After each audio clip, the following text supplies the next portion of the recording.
Welcome back to Debut Writers. In this series, we are discussing structuring and writing your book start to finish. This is so much more than just a plot, it's a structure in which events need to happen in your story. In the previous episodes, we introduced the beat sheet from the popular Save the Cat Writes a Novel. Structuring your novel this way lays out a clear transformative journey for your character that will save you weeks and months of agonizing rewrites. That is not a library. It definitely will. And using this beat sheet is like following a roadmap to writing a successful novel. In the last episode, as we dived into Act 2, or the dreaded middle, as many authors like to call it, today we're going to kind of talk about the finale. So we're diving into Act 3. And if Act 1 is who the hero is in present day, Act 2 is what they have to learn, Act 3 is who they've become. So a lot of times in this Act 3, you're really taking the character and you're putting them back in the beginning. And we're seeing how incredible they've changed. I was just teaching this to one of my creative writing courses, and we made this analogy to a butterfly. And you know, I love analogies, so this is just so great. I was like, basically, like, Act 1 is the caterpillar, Act 2 is the time in your cocoon, and then Act 3 is like when you emerge as a butterfly. But there's still pieces of a caterpillar in a butterfly. And that was really funny because one of the students was like, I thought it dissolved and just like became a new thing.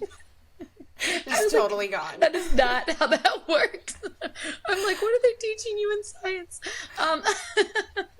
But it's really important because Act 3 is kind of what your character is showing. You're kind of coming through on my character has changed. You know, at the end of Act 2, they've decided to change. They understand why they need to change. That whole like pushing through the story. And so now here we are in the finale. Dun, dun, dun, dun, and it's like the aha moment we talked about. Like, I know what I need to do and I know how to get there and I'm going to go do it.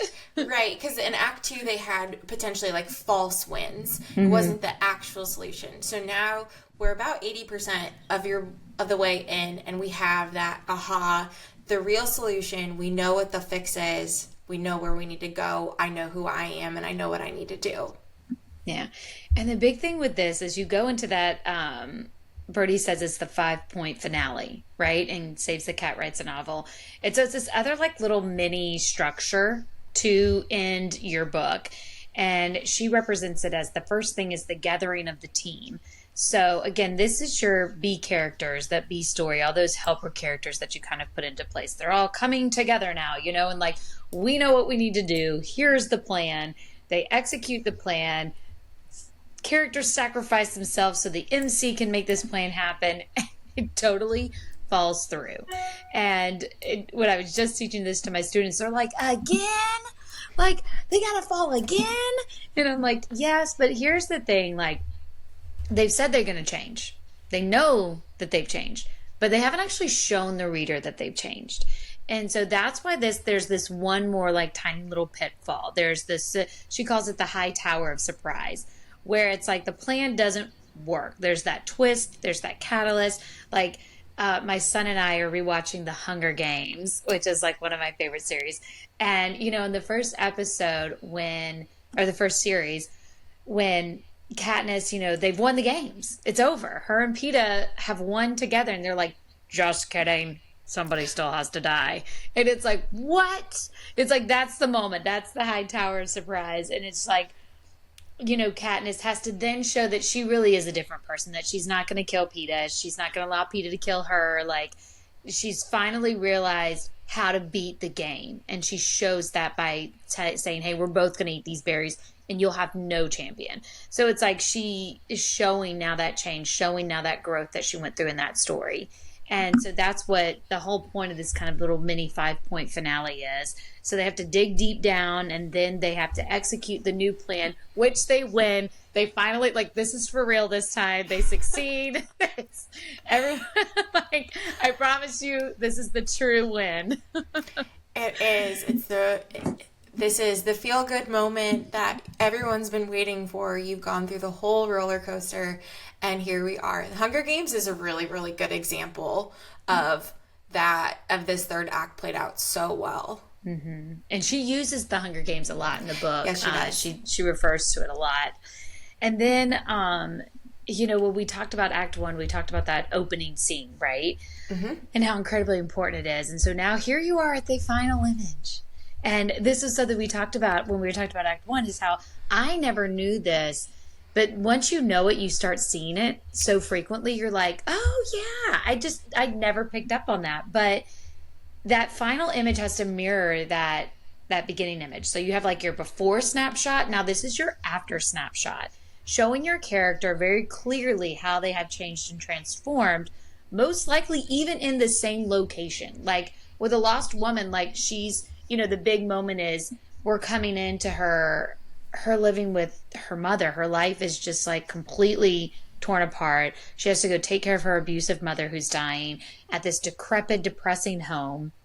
And then at the very end, it's like the house is painted, the flowers are blooming, her life is on track, she's found forgiveness, she's truly living life for herself and not crippled under the abuse that she suffered. And so, without even knowing, You I did did it. it. I did it too. Well, you did. I mean, I think it's almost natural for some people to really want to bring it full circle like that, and that's ultimately what that is. It really, stuff like that shows the actual transformation of the character. But I also didn't know that until we started really digging deep into this, and now I pick up on it. And it's a key point that I try to share with people, that I say, hey, don't forget to do this with your opening image and your final image. Well, and so many people have a hard time. I feel like they're like, I have this great story idea, I want to write this book, I have no idea where to start. So then I say, okay, well, where are you going to end? Because if that final image has to mirror your beginning image, then like, where do you see this book truly ending? Now, put that character post, pre-transformation in that same situation. What does it look like? That's where you're starting. That's your opening scene. And so sometimes that's really helpful for them. It can be. If you know your ending, it can be really helpful. Yeah, I typically am not 100% aware of my ending when I start writing, which again, what we just said, it leads to a lot of rewrites, a lot of back end character development for me. I think we had just talked about the book that I just finished a few weeks ago, how I was writing it, and I think I was like probably 25% in before I realized where the book was going and what I was doing with it. Yeah, I think it always, I mean, and we say this all the time, it always comes back to the person, and like you have to figure out what works for you. And ultimately, if the ending is what you're stuck on and is what is holding you back from writing, you don't want it to be the reason that you're not writing. But all that said, it can be really helpful when you do know where it's going to go, and then you can backtrack your way through the novel. So I'm going through the edit of my second book, after A Lost Woman, like in that space, in the thriller suspense space. And again, I read the book and I went back and I outlined it using the beat sheet, being like, okay, like where was I missing? But I also like went back and I said, okay, there was a lot of storylines in that book, like way, way too many. And so I'm like, okay, what is the real purpose of this book? Who is the main character going to be? What is the honest, transformation that they need to go through? Who are they going to connect with the most, right? Like, what's the main focus? Because there was like 3 different main characters, all these different perspectives. It was really, really all over the place. It was pretty bad. Of course, I wrote that 3 years ago, so I had to be like a little easy on myself. Like, wow, this was bad. Now I know better. So I basically feel like I'm almost having to rewrite that entire book, though. I'm definitely restructuring everything, taking out a lot of perspectives and putting that into another character. And so that's been fun. So, but it's one of those things where it's like using this structure has really helped me see what the big issues with that story was in the beginning. And now that I know the storyline for every single one of those characters, it's so much easier when I'm writing it to know and understand, okay, this is where this is all going. So you're kind of going down this direction and talking all about that, but let's just quickly touch on, so we've focused a lot on the Save the Cat beat sheet. Why is it so effective for structuring a story? I think you just kind of articulated it with your personal use and about everything, and I know that I've definitely seen it in my own outlining and then in coaching others too, to help them figure out what really, either starting from scratch or if they already have something, how it needs to be restructured. It's been a great outline for even projects like that where we say, okay, you've written the full manuscript, but something's still not right. Where do we need to go? And I've immediately turned to this beat sheet to say, okay, here's what needs to happen. Yeah, and realizing that, like, you know, the character is driving the story. I think that that was something that I didn't necessarily like. I did it with A Lost Woman just because that's the kind of author I was for that book. But with my second book, it was really the story that was kind of driving it, and the characters were just kind of being drug along. So it's like stepping back and saying, okay, no, wait a minute. I need the character to drive this story. So the Save the Cat really focuses on that. If you look at really all the beats in this, it's not story centric, it's character centric. So, and your reader is going to connect with your characters more than your story. And so that's another thing that really your book is just going to resonate so much more when you focus on that character. And then these beats, each one, it keeps it engaging, it keeps it moving, the pace is there. And even though we are creatures of habit, and even when we don't notice a pattern, we feel it. And I think that that's true in reading. Like, go back and look at a book that you really just didn't like, compare it to the beat sheet and see where it falls apart. Or like we talked about Fall Guy, that movie. It was like, are we going to get to this already? Like, it was like just taking way too long to get there. And so that's some of the things too, like once you get familiar with this, you can kind of review other books and other movies and say, okay, why is this feeling flat? And that right there just shows you how effective the beat sheet can be, and story structure, and keeping to that outline and that pattern that is expected of your readers. Because when they don't feel that, whether they realize it or not, they'll just say, there was just something missing there. Right. We are creatures of habit. And if you focus on it, you're going to figure out, like, okay, why was this so compelling? Why did I stay engaged with this? I mean, I know that even as I'm reading now too, I'm like, all right, I should be approaching the catalyst.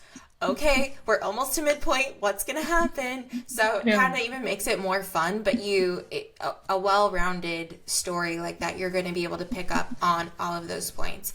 And to your point, this beat sheet too, like, I think sometimes character development, if you have an idea for a story, you maybe aren't outlining what that character needs to look like. And this beat sheet specifically really helps you to dig into, what is that journey going to look like? Who are they? What are their flaws? What are their desires? How are they going to ultimately grow? Rather than just having an idea. Because Yes. you need the characters to actually drive all of that movement forward. And what I really loved is, I think J.K. Rowling with Harry Potter classic, right? She apparently has been in interviews, and she says every character has their own storyline. And so even if that storyline is not put into the book and it's not put into the chapter, I outline every single character's story. So that is just such a knowledge of what these characters are going through individually, and then what they can be going through together, is, I think, something that really, really helps a reader connect to the story. I mean, we all love the fantastical world of Harry Potter, but like, really think about it. Like, how is her magical world different than the witches, or like some other kind of, Charmed? I used to love that show. It's like, witches are not new. Magic is not new. That wasn't something she cooked up out of nothing.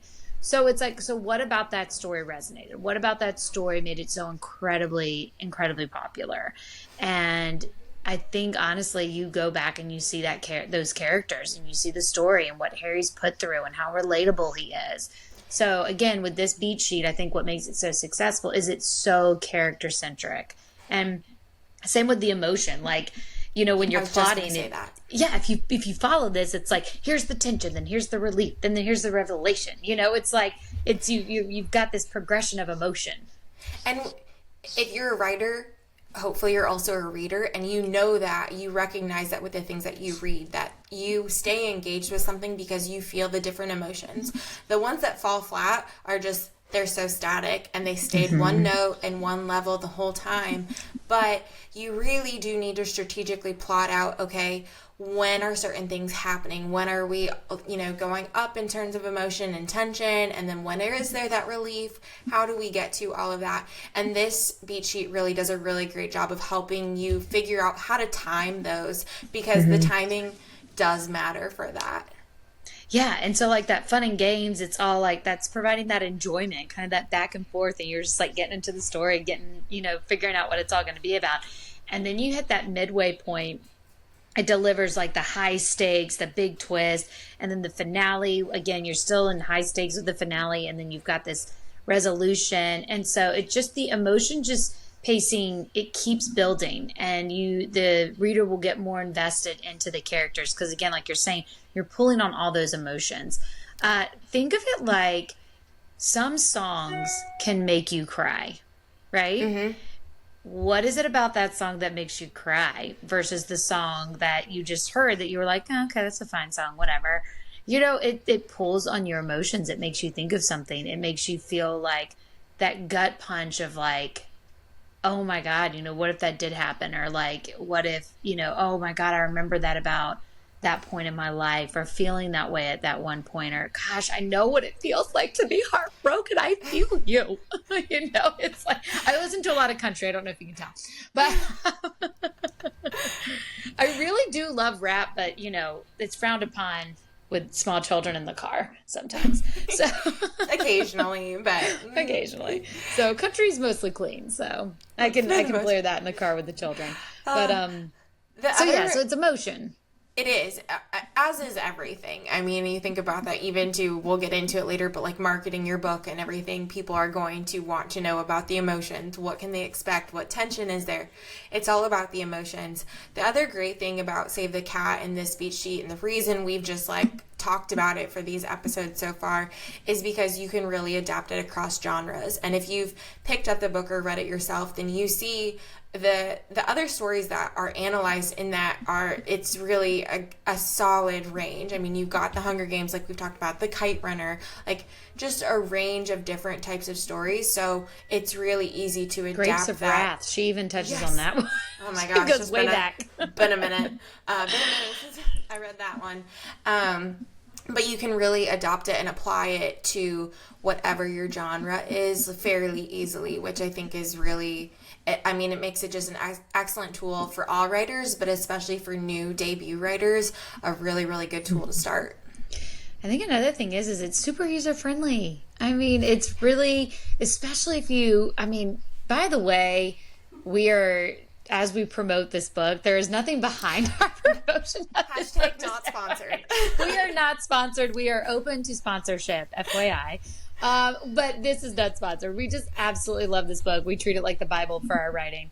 But it is super user-friendly for writers. I mean, it breaks it down into, it seems like a lot of components, but that's the point. It's the point to like really help you scene by scene, instead of just that like classic like, oh, you start and then that kind of like that plot, thing that they all teach the kids. Yeah. I remember beginning, climax, end. Yeah. Thanks. How do I get there? Okay. Great story. I remember starting my creative writing class so it's for middle school, so it's like young kids, and I'm like, so beginning, middle, and ending, toss that out the window. We're going to do so much more than that. So like, we're going to really I'm going to really help you learn how to write a story. And so let it go. Yeah. The other, you're talking about it being user friendly too. And this is one thing, the language that's used in that is really simple, really straightforward. It's not trying to make anything overly complex, which this is no offense to the writers out there that do that, but there are a lot of us writers who like to do that, and we like to give things maybe more words than are necessary at times, and Save the Cat doesn't do that. It's really, it's shooting it straight with what needs to happen in the book. Yes, and if you read the whole thing through, I mean, she really just goes into so much, and she talks about, can you rearrange the beat sheet? Can you have more than one main character? And so it'll just really help you kind of understand the importance of why you structure it this way, how you can make those changes, because she says you can rearrange and kind of shift it up, if you're trying to Like for me, with like a murder mystery, we might want to start with the murder and then we might want to backflash and like start going through like building up to that moment. Hmm. And that's okay. You can kind of rearrange it. Or if maybe your character, you're supposed to be getting to Dark Night of the Soul, but you want to like do something else real quick with them. Like you want to add something else in there because it's part of their character development. You can kind of reposition something to that place, right? Right, but kind of what we said is it's a lot easier to do that once you sort of understand it. I think it Yes. was like our last episode we were saying that there's flexibility to break the mold at times or to kind of pivot and do something different, but it's a lot easier to do that once you're following sort of a standard setup. That doesn't mean that your story is by any means standard or basic, but this is a very common outline that and structure that we see used in all sorts of popular novels. And then from there, once you have that, you can kind of figure out, okay, where can I change this slightly that it would actually make this resonate more for a reader? Yeah, because the way it's structured now, I mean, it's got this really great cohesion and flow. That it meets those audience, your readers' expectations, and that the impact of the theme is going to just be so much stronger when you're following this structure. And that's the huge thing too. That was something that I never really considered when I was writing my novels. Is what is that theme? We talked about that in Act One. You've got to have that theme statement. There's got to be some kind of lesson. There's got to be some kind of transformation. And so I'm like, I just had a story about somebody who got murdered, and why would they get murdered? Just like the classic thriller. Yeah, what are we learning? What are we trying to? Where's the character going with this? Like figuring all that stuff out and letting that drive the story again, so important. The This book really does kind of help you figure all that out, and when you keep to that order, the audience is going to be able to figure that out as well too. Absolutely. And similarly to, it emphasizes how important the B story is, which I think some people, if we're so caught up in our main character arc and all of that, you might lose sight of the B story. And that's just not lost when you're using the Save the Cat beat sheet. It's helping you emphasize, okay, who or what is that B story? When does that need to come into play so that it doesn't become this afterthought and now all of a sudden you're in the middle of a rewrite thinking, where am I going to put this person or anything like that into this story? So I love that that's incorporated through all of that because it's just as important and you don't lose sight of it. Yes. Yes. And we understand this is not the only structure you can have in your story. It may be our Bible, but it doesn't have to be yours. There are, many other ways that you can structure your novel that are super popular. I do want to say that in my study of these other structures, I do feel like she has pulled from all these other structures and made like one like ultimate structure. But sometimes maybe that's not the best thing for your genre. So next week, we're going to kind of be diving into what are some of the other ways you can structure your novel, what structure is best based on your genre, and potentially how is that tying back into the beat sheet, and how can you maybe merge some together even. Absolutely. And in the meantime, make sure to subscribe to the newsletter on Substack so that you can get the additional tips as you continue to work on your story structure. Thank you for tuning into this episode of Debut Writers. Make sure to check out our newsletter for your 3 T's and subscribe to never miss an empowering conversation. Stay inspired and keep writing.